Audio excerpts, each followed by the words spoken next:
지축을 뒤흔드는 굉음과 함께 육중한 군용 헬기 한 대가 훈련장 중앙에 착륙하기 시작했습니다. 바로 그때였습니다. 전군이 주목하는 이번 훈련을 총괄 지휘할 대대장이 도착한 것입니다.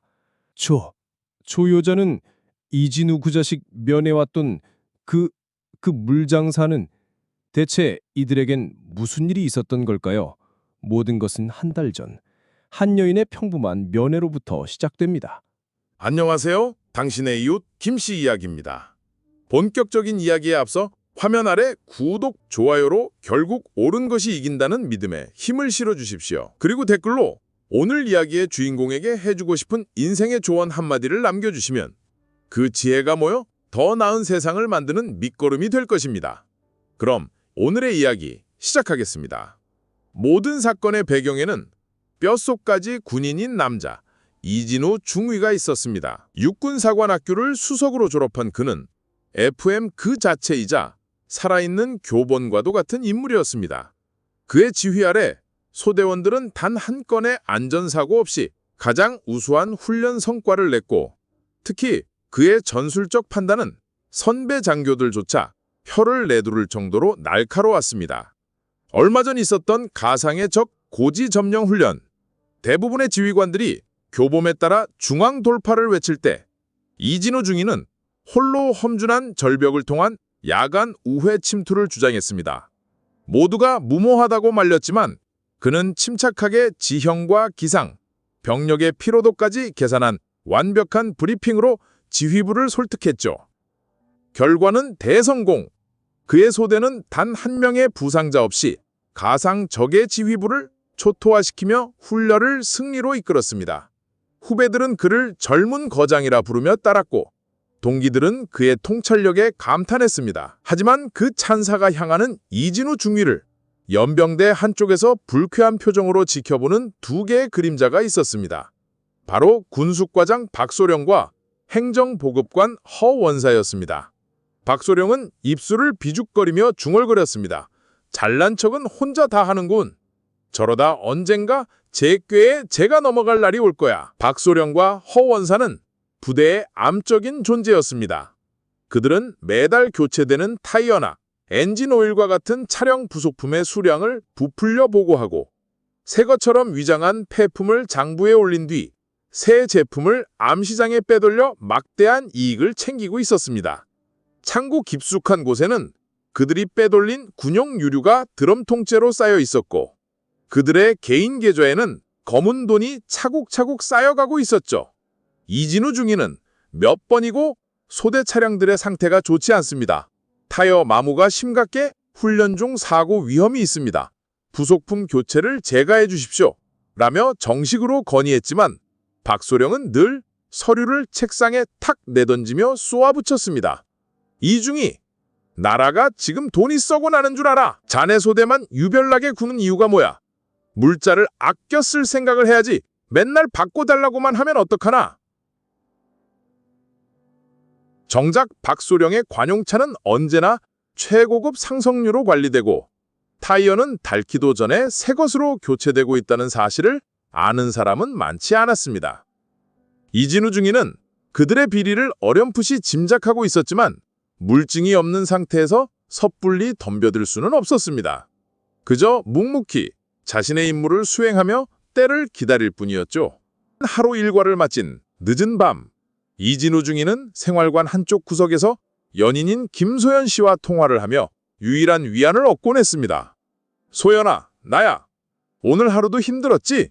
보고 싶네. 그의 목소리엔 피로함과 그리움이 묻어 있었습니다. 수화기 너머로 들려오는 김소연 씨의 맑은 목소리는 그의 피로를 녹여주는 유일한 약이었습니다. 그는 오늘 있었던 박소령과의 마찰을 털어놓았습니다. 정말 답답해. 병사들 안전이 걸린 문제인데 그 사람 눈에는 그저 돈으로만 보이나 봐. 그러자 김소연 씨는 차분하지만 힘있는 목소리로 조언했습니다. 진우 씨, 너무 속상해하지 마. 원래 세상에는 그런 종류의 인간들이 있는 법이야. 감정적으로 맞서면 진우 씨만 손해야. 그럴수록 더 원칙대로 모든 걸 서류로 남기고 증거를 모아야 해. 그게 진우 씨를 지키는 방법이야. 그녀의 말은 언제나 명쾌하고 이성적이었습니다. 알았어, 소연아. 역시 내 작전 참모야. 이진우 주녀는 웃으며 말했습니다. 이번 주말에 면회 온다고 했지? 눈 빠지게 기다리고 있을게. 세상에서 제일 예쁘게 하고 와야 해. 그리고 약속한 주말. 김소연 씨는 정말 눈부시게 아름다운 모습으로 부대 앞에 나타났습니다. 평소 일 때문에 편한 복장만 입던 그녀가 약혼자를 위해 오랜만에 고이 모셔두었던 세련된 실크 원피스를 입고 머리부터 발끝까지 완벽하게 꾸민 채 그녀가 부대 근처에 세운 새빨간 스포츠카는 지나가는 사람들의 시선을 단번에 사로잡았죠. 물론 그 차는 그녀의 것이 아니라 부대 복귀 전 잠시 빌린 것이었지만 그 사정을 알리는 없는 이들에게는 오해를 불러일으키기 충분했습니다. 아니나 다를까 마침 위병소 근처를 어슬렁거리던 박소령과 허 원사의 레이더에 김소연 씨가 정확히 포착되었습니다. 허 원사가 음흉한 미소를 지으며 박소령의 옆구리를 쿡 찔렀습니다. 소령님, 저기 저 빨간 차에서 내린 여자 좀 보십시오. 이진우 전원 만나러 온 것 같은데 와, 장난 아닙니다. 저런 여자가 저런 촌놈을 왜 만날까요? 박소령의 눈이 탐욕과 시기로 번들거렸습니다. 이진우를 공개적으로 망신주고 그의 약혼자까지 싸구려로 만들어버릴 절호의 기회였죠. 그는 일부러 주변에 있던 병사들까지 모두 들으라는 듯 과장된 목소리로 감탄사를 내뱉으며 두 사람에게 다가갔습니다. 이게 누구야? 우리 부대 에이스 이진우 중이 아니신가? 이야! 옆에 계신 분은 누군데 이렇게 눈이 부시나? 무슨 영화배우라도 되는 줄 알았네. 박소령은 능글맞은 웃음을 흘리며 김소연 씨를 노골적으로 위아래로 훑었습니다. 이진우 중이의 미간이 찌푸려졌지만 그는 예를 갖추어 약혼자를 소개했습니다. 충성, 군숙과장님, 제 약혼자 김소연입니다. 약혼자? 이야! 박소령은 마치 놀랍다는 듯 입을 벌리며 허 원사를 돌아봤습니다. 허 원사, 들었나? 이 아가씨가 이진우 약혼자래. 세상에, 우리 이진우 완전 능력자였네. 응? 그러고 다시 김소연 씨의 시선을 고정한 채 비아냥거림이 가득 담긴 질문을 던졌습니다. 실례지만 소연 아가씨는 무슨 일을 하시길래 이렇게 오시며 차며 씀씀이가 대단해 보이실까? 우리 이진우 월급으로는 그 핸드백 하나 사기도 벅찰 것 같은데 말이야. 명백한 조롱이었습니다. 이진우 중의 얼굴이 붉게 달아올랐습니다. 형님, 말씀이 지나칩니다. 그의 항의를 기다렸다는 듯 허원사가 끼어들었습니다. 에이! 이중이! 소령님께서 궁금해서 물어보실 수도 있지. 뭘 그렇게 정색을 하나? 딱 보아하니 밤에 열심히 일하시는 분들 있잖아.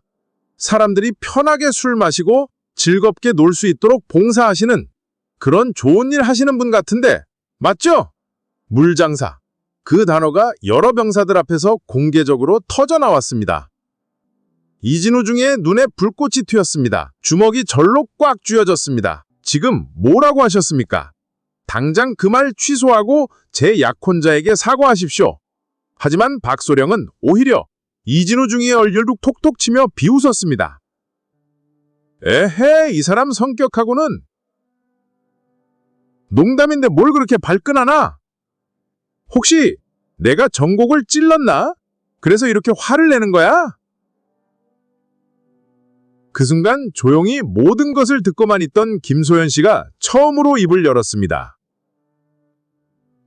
그녀는 자신을 향한 모욕에도 불구하고 놀라울 정도로 침착하고 차가운 목소리로 말했습니다.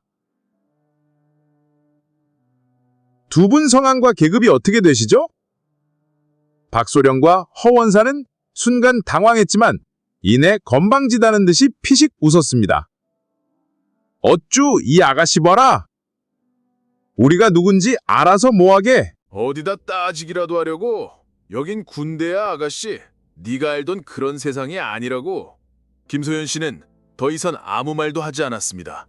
그녀는 그저 선글라스 너머로 두 사람의 얼굴과 이름표 그리고 계급장을 정확히 자신의 머릿속에 저장했습니다.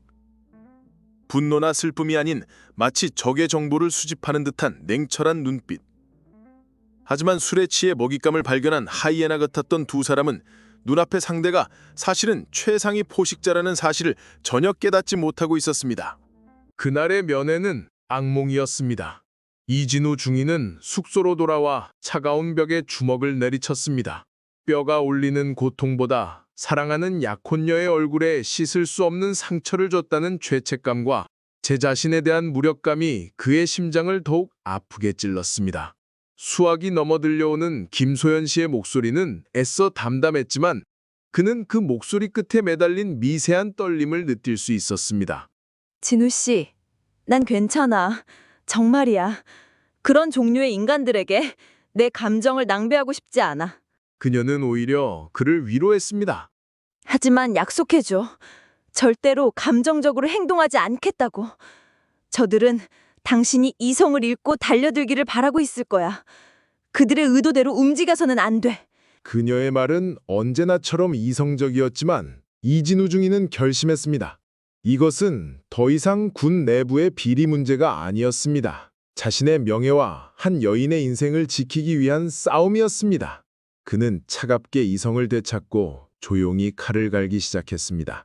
그때부터 이진우 중위는 그림자처럼 움직였습니다. 낮에는 그 누구보다 완벽한 군인으로 임무를 수행했고 밤이 되면 유령이 되어 부대 곳곳을 파고들었습니다. 그는 박소령과 허원사의 비리를 입증하기 위해 지난 5년간의 모든 유료 및 부품 출납 기록을 복사해 자신의 숙소로 옮겼습니다. 수만 개의 숫자가 적힌 서류들을 일일이 대조하며 마치 암호를 해독하듯 사라진 군수품의 행방을 쫓았습니다. 그러던 어느 날 밤, 그는 군수 창고에서 수상한 점을 발견했습니다. 정기적으로 폐기 처리되는 배터리와 타이어의 수량이 특정 민간 폐기물 업체의 거래 날짜와 기묘하게 일치한다는 사실을 알아낸 것입니다. 그는 위험을 무릅쓰고 한밤중에 창고의 가장 깊숙한 곳, 먼지가 뽀얗게 쌓인 캐비넷을 열었고 그 안에서 허원사가 미처 파괴하지 못하고 숨겨둔 이면 장부를 발견하고야 말았습니다. 장부에는 그들의 예상보다 훨씬 더 거대한 검은 돈의 흐름이 빼곡히 기록되어 있었습니다. 이제 남은 것은 그들의 목소리가 담긴 녹취 증거였습니다. 그는 마지막 퍼즐을 맞추기 위해 평소 박소령에게 시달리며 양심의 가책을 느끼던 어린 보급병, 김일병에게 조심스럽게 접근했습니다. 김일병은 처음엔 발각될 것이 두려워 손사래를 쳤지만 이진우 중위의 진심 어린 설득에 결국 마음을 움직였습니다. 이것은 단지 비리를 밝히는 것을 넘어 우리 모두의 안전과 명예를 지키는 일이다. 나는 절대로 위험하게 만들지 않을 것이다. 며칠 후 김일병은 떨리는 손으로 소형 녹음기를 판에 숨긴 채 박소령의 사무실로 들어갔습니다. 그리고 마침내 박소령과 허원사가 다음번 거래를 계획하며 자신들의 범죄를 스스로 인정하는 내용의 대화를 생생하게 녹음하는 데 성공했습니다. 하지만 이진우 중위가 호랑이의 꼬리를 밟았을 때 호랑이 역시 그의 존재를 눈치채고 있었습니다. 박소령은 최근 들어 눈에 띄게 수축해진 김일병의 안색과 자신을 피하는 듯한 태도에서 수상한 낌새를 느꼈습니다. 그는 허원사를 시켜 김일병을 반쯤 혁탁했고 겁해진 김일병은 결국 모든 사실을 실토하고 말았습니다. 모든 것을 알게 된 박소령은 분노했지만 동시에 그의 머릿속에선 악마적인 계략이 번뜩였습니다. 허원사, 어쩌면 이건 기회일지도 몰라. 그는 술잔을 기울이며 비열하게 웃었습니다. 이진우 그놈이 증거를 모았다고? 잘 됐군.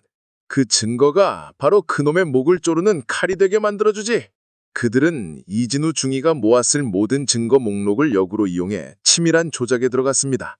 이면 장부의 필체를 이진우 중위의 것과 비슷하게 위조했고 차명 계좌의 주인을 마치 이진우 중위의 먼 친척인 것처럼 꾸몄습니다.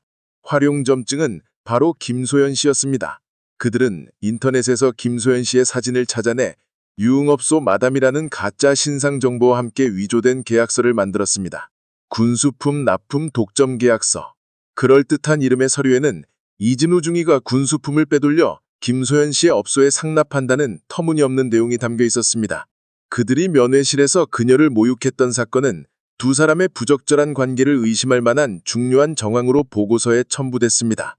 결전의 날 아침, 이진우 중위는 모든 증거가 담긴 보고서를 가슴에 품고 연병장으로 향했죠. 그의 발걸음엔 정의를 실현한다는 비장함마저 서려 있었습니다. 하지만 그가 연병장에 도착했을 때 그를 기다리고 있던 것은 정의가 아닌 차갑게 날선 음모의 칼날이었습니다. 부대 전체가 모인 아침 점호 시간, 갑자기 날카로운 사이렌 소리와 함께 군사경찰 차량들이 먼지를 일으키며 연병장으로 돌진해 들어왔습니다. 모든 훈련이 중단되고 병사들은 무슨 일인지 몰라 웅성거렸죠. 차에서 내린 헌병 수사관들은 곧장 단상로 올라가 마이크를 잡았습니다. 이진우 중에 즉시 단상 위로 올라오기 바랍니다. 순간 모든 시선이 그에게로 향했습니다. 의심과 경멸, 호기심이 뒤섞인 수백 개의 눈동자가 비수같이 날아와 그의 온몸에 박혔습니다. 그가 단상에 올라서자 수사관은 차가운 목소리로 체포영장을 읽어내렸습니다. 이진우 중에 귀관을 군용물자 횡령, 공문서비조, 직권남용, 그리고 외부 세력과의 불법 결탁 혐의로 긴급 체포한다. 눈앞이 캄캄해졌습니다. 이건 함정입니다. 범인은 제가 아닙니다. 그의 절규는 공허한 외침이 되어 흩어졌습니다. 수사관이 내민 증거자료에는 자신이 목숨을 걸고 모았던 모든 증거들이 교묘하게 편집되고 조작되어 오히려 자신을 범인으로 지목하고 있었습니다. 특히 환하게 웃고 있는 김소연 씨의 사진이 붙어있는 가짜 계약서를 본 순간 그는 모든 것을 잃었다는 절망감에 무너져 내렸습니다.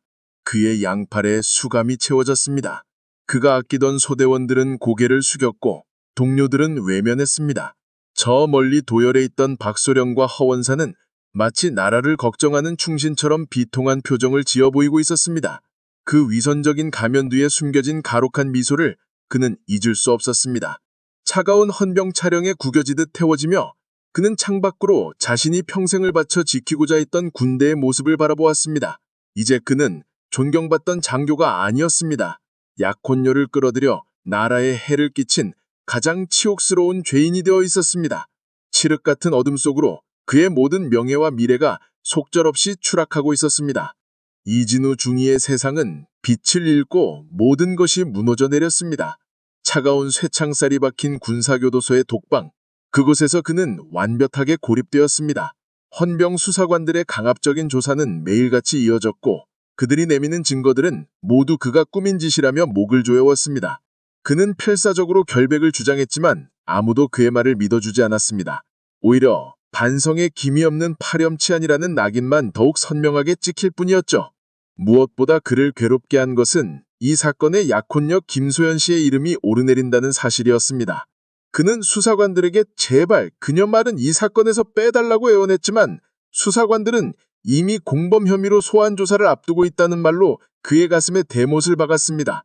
그는 차라리 모든 죄를 자신이 뒤집어쓰고 소연 씨를 지켜야겠다고 생각했습니다. 그가 할 수 있는 것은 그것밖에는 남지 않았다고 여겼습니다. 이진우 중위가 절망의 늪에서 허우적거릴 때 박소령과 허원사는 축배를 들고 있었죠. 그들은 부대 근처 가장 비싼 한정식집의 밀식에서 자신들의 완벽한 승리를 자축하고 있었습니다. 크흐, 소령님, 이번 일처리는 정말 예술이었습니다. 이진우 그 뻣뻣한 놈이 헌병들한테 끌려가는 표정이 아직도 눈에 선합니다. 허원사가 기름진 손으로 갈비를 뜯으며 아첨을 늘어놓았습니다. 박소령은 값비싼 양주를 단숨에 들이켜 키며 의기양양하게 말했습니다.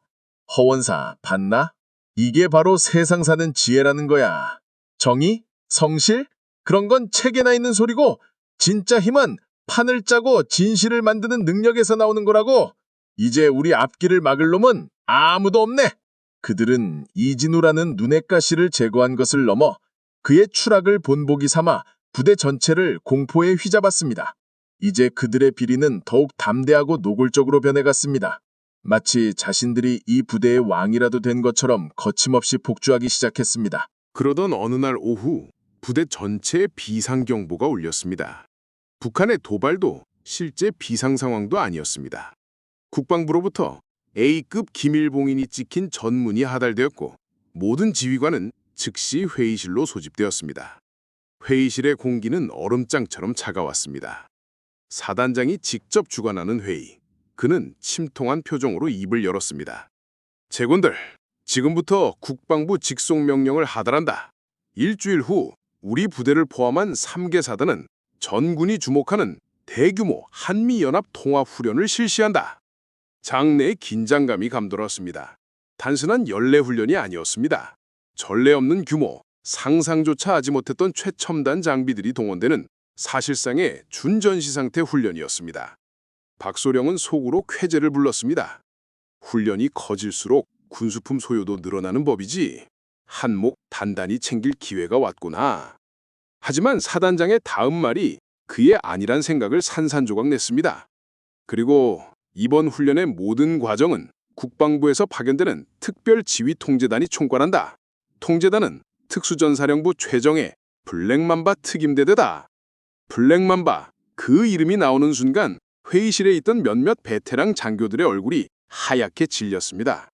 블랙맘바 특임대대. 그들은 평시에는 그 존재조차 드러내지 않는 국방부 직속의 그림자 부대였습니다. 전시의 적 수뇌부를 직접 타격하고 평시에는 군 내부의 가장 깊고 어두운 비리를 척결하기 위해 움직이는 국방부의 메스와 같은 존재였죠. 소문은 삽시간에 부대 전체로 퍼져나갔습니다. 특히 이번 훈련을 지휘할 블랙맘바의 대대장에 대한 소문은 공포 그 자체였습니다. 한 간부가 침을 삼키며 말했습니다. 들었나? 이번에 오는 대대장 임관 10년도 안 돼서 그 자리에 오른 최연소 기록 보유자라더군. 해외 특수부대 훈련을 모두 1등으로 수료한 괴물 중에 괴물이래. 다른 간부가 말을 받았습니다. 그것뿐인 줄 아나? 그 사람이 훈련지휘관으로 갔던 부대들은 훈련이 끝나고 나면 꼭 군수과나 보급부대장들이 줄줄이 군사재판에 넘어갔다더군. 그래서 별명이 부패 저승사자래. 먼지 한 톨 나는 것도 용납하지 않는다군. 그 소문은 허원사의 귀에도 들어갔습니다. 그는 불안한 얼굴로 박소령의 사무실을 찾았습니다. 소령님, 아무래도 이번 훈련 뭔가 찜찜합니다. 블랙맘바라뇨? 하필 우리 부대로 오는 이유가 뭘까요? 혹시 이진우 그놈 일? 박소령은 애써 태연한 척하며 허원사를 나무랐습니다. 쓸데없는 소리 마. 이진우과는 이미 증거까지 완벽하게 끝난 일이야. 그냥 정기훈련일 뿐인데 뭘 그리 호들갑이야. 괜히 긁어부스럼 만들지 말고 하던 대로 서류나 잘 맞춰놔. 하지만 그의 목소리는 미세하게 떨리고 있었습니다. 그날 밤 박소령은 잠을 이룰 수 없었습니다. 그는 홀로 사무실에 남아 이진우에게 누명을 씌웠던 조작된 서류들을 몇 번이고 다시 검토했습니다. 완벽하다고 믿었던 서류들 위로 부패 저승사자라는 단어가 불길한 낙인처럼 떠다니는 것만 같았습니다. 가슴 깊은 곳에서부터 정체 모를 불안감이 검은 연기처럼 피어오르기 시작했습니다. 훈련 D-1, 부대는 마치 폭풍전야처럼 고요한 긴장감에 휩싸였습니다. 모든 것이 완벽하게 준비되었고 모든 비리는 깊은 곳에 묻혔다고 그들은 믿었습니다. 하지만 그들은 알지 못했습니다. 내일 아침 자신들이 만든 거짓의 성을 송두리째 무너뜨릴 거대한 폭풍이 바로 하늘에서부터 내려오리라는 사실을 말입니다. 마침내 운명의 날이 밝았습니다. 훈련 개시를 앞둔 연병장에는 수천 명의 병사들이 칼같이 정렬해 있었고 그 앞에는 부대의 모든 간부들이 도열해 있었습니다. 박소령과 허원사는 가장 앞줄에서 밤새 연습한 가장 충성스러워 보이는 표정을 짓고 있었습니다. 밤새 그를 괴롭혔던 불안감은 막상 아침이 되자 설마 무슨 일이 있겠어? 라는 오만함으로 바뀌어 있었습니다. 그들은 자신들이 짜놓은 완벽한 각본을 굳게 믿고 있었죠. 바로 그때였습니다. 멀리서 들려오던 미세한 프로펠러 소리가 점차 거대한 굉음이 되어 하늘을 덮기 시작했습니다. 묵직한 위용을 자랑하는 검은색 특수작전용 헬리콥터 블랙호크가 연병장 상공에 나타났습니다. 헬기는 그저 착륙하는 것이 아니었습니다. 낮은 고도로 선회하며 일으키는 강력한 하강풍은 연병장의 흙규모리 폭풍처럼 일으켰고 서 있는 것조차 힘든 위압강으로 부대 전체를 압도했습니다. 마침내 헬리가 연병장 중앙에 착륙하자 연문이 열려 검은색 특수전투복을 입은 블랙맘바 대원들이 로프를 타고 순식간에 지상으로 내려왔습니다. 일사불란한 움직임으로 착륙 지점의 경계를 확보하는 그들의 모습은 단순한 군인이 아니라 잘 훈련된 인간 병기 그 자체였습니다. 모든 이들이 숨을 죽인 채 헬기 안에서 마지막으로 나올 지휘관을 기다렸습니다. 그리고 한 사람이 모습을 드러냈습니다. 다른 대원들과 같은 검은 전투복이었지만 그 걸음걸이와 분위기는 주변의 공기마저 얼려버릴 듯한 절대적인 카리스마를 뿜어내고 있었습니다. 지휘관은 천천히 도열한 간부들 앞으로 걸어왔습니다. 박소령은 침을 꿀꺽 삼키며 경례를 하기 위해 오른손에 힘을 주었습니다. 지휘관은 박소령의 바로 앞에서 걸음을 멈췄습니다. 그리고 자신을 가리고 있던 방풍고글과 헬멧을 천천히 아주 천천히 벗었습니다. 헬멧 속에서 드러난 것은 굳게 담은 입술과 얼음처럼 차가운 눈빛으로 자신을 노려보고 있던 바로 한 달 전 자신이 물장사하는 여자라고 모욕했던 이진우의 약혼녀 김소연의 얼굴이었습니다. 순간 박소령의 뇌는 모든 사고를 정지했습니다. 눈앞의 광경을 이해할 수 없었습니다. 동공이 지진난 듯 흔들렸고 입은 뻐끔거렸지만 아무 소리도 나오지 않았습니다. 허원사는 이미 얼굴이 사색이 되어 이 세상 사람이 아닌 듯한 표정으로 부들부들 떨고 있었습니다. 박소령이 간신히 쥐어짠 목소리는 염소 울음소리처럼 처량하게 갈라져 나왔습니다. 저 여자는 이진우 그 자식 면회왔던 그 싸구려! 그의 말이 채 끝나기도 전에 김소연 소령의 싸늘한 목소리가 연병장 전체에 설치된 스피커를 통해 울려 퍼졌습니다. 그것은 그녀가 박소령에게 던지는 첫 마디이자 사형 선고였습니다. 박소령, 허원사. 그녀는 계급도 존칭도 생략한 채 그들의 이름을 불렀습니다. 너희들이 저지른 죄는 좀도둑처럼 군수품이나 빼돌린 단순 횡령이 아니다. 전시에 아군의 보급로를 끊고 유사시 장병들의 목숨을 담보로 자신들의 배를 채운 행위. 이는 국가안보의 정면으로 도전하고 적을 이롭게 한 명백한 이적 행위이며 군의 근간을 뒤흔든 군사 반란죄에 준하는 용서받지 못할 중죄다. 박소령이 정신을 차리고 반박하려 했습니다. 무슨 소리야? 당신이 뭔데? 증거도 없이? 그러자 김소연 소령은 코웃음을 치며 손짓했습니다. 한 블랙맘바 대원이 방수, 방증 기능이 있는 군용 태블릿 PC를 들고 나와 화면을 박소령의 눈앞에 들이밀었습니다. 증거? 너희가 밤새 꾸며낸 조작 서류의 원본 파일이 여기 있고 너희 차명 계좌로 흘러들어간 돈의 흐름을 국세청과 합동으로 전부 추적한 결과가 여기 있다.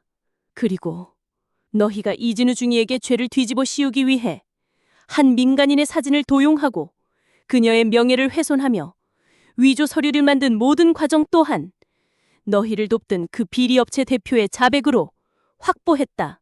화면에는 박소령과 허 원사가 주고받은 모든 문자 메시지, 통화 기록, 그리고 자신들의 범죄를 의논하던 사무실의 CCTV 영상까지 담겨 있었습니다. 그들이 완벽하다고 믿었던 성은 사실은 사방에 뻥 뚫린 유리성이었던 것입니다. 김소연 소령은 연병장에 도열한 모든 이들이 들을 수 있도록 외쳤습니다. 군사경찰은 뭘 하고 있나?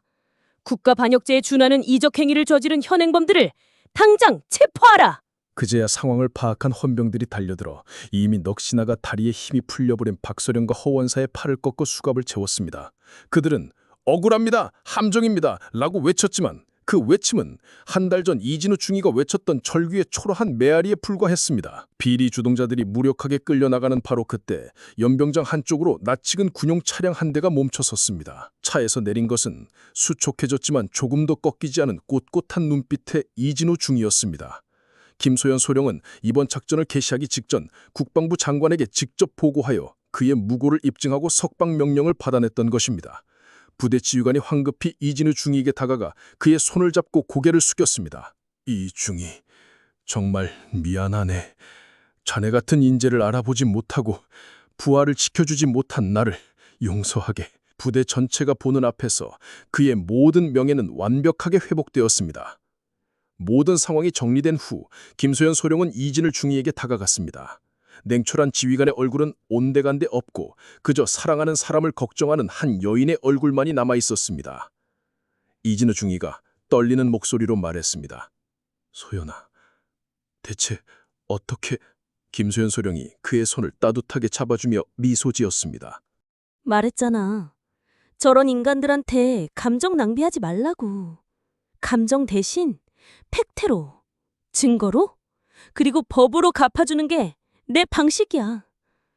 이제 다 끝났어, 진우 씨. 그 후 박소령을 포함한 부대 내 모든 비리 연루자들은 군복이 벗겨진 채 불명예 제대 처리되고 수십 년에 이르는 중형의 선고를 받았습니다. 그들이 불법으로 축적한 재산은 모두 몰수되고 국고로 환수되었습니다. 이진우 중위는 모든 누명을 벗었을 뿐만 아니라 거대한 비리 조직을 밝히는 데 기여한 공로를 인정받아 대위로 특별 진급하는 영예를 안았습니다. 그리고 몇 달 후 그는 세상에서 가장 아름다운 신부 김소연 소령과 함께 수많은 동료들의 축복 속에서 결혼식을 올렸습니다. 결혼식 날 새하얀 웨딩드레스 대신 새하얀 장교 예복을 입은 김소연 소령의 모습은 그 어떤 신부보다도 아름답고 늠름했습니다. 오늘의 이야기는 우리에게 말해줍니다. 거짓과 탐욕으로 쌓아올린 성은 아무리 높아 보여도 결국 진실이라는 바람 앞에 모래성처럼 허무하게 무너져 내린다는 것을 말입니다. 또한 우리가 굳건한 신념과 사랑하는 사람을 지키려는 용기를 잃지 않는 한 그 어떤 절망 속에서도 희망의 길은 반드시 열린다는 교훈을 남겨줍니다. 클로징. 오늘 김 씨의 이야기는 여기까지입니다. 여러분의 마음속에 쌓여있던 답답함이 사이다처럼 신원하게 풀리셨기를 바랍니다. 오늘의 주인공 김소연 소령과 이진우 대위에게 뜨거운 격려의 박수를 보내고 싶으시다면 화면 아래 좋아요 버튼을 꾹 눌러주십시오. 구독 버튼을 통해 앞으로도 불의에 맞서는 더 많은 김씨들의 이야기에 함께해 주시길 바랍니다. 그리고 댓글로 여러분이 생각하는 진정한 정의란 무엇인지 한마디씩 남겨주시면 감사하겠습니다. 여러분의 지혜로운 의견들이 모여 우리 사회를 더욱 밝고 건강하게 만들 것이라 믿습니다. 지금까지 당신의 이웃 김씨 이야기였습니다. 감사합니다.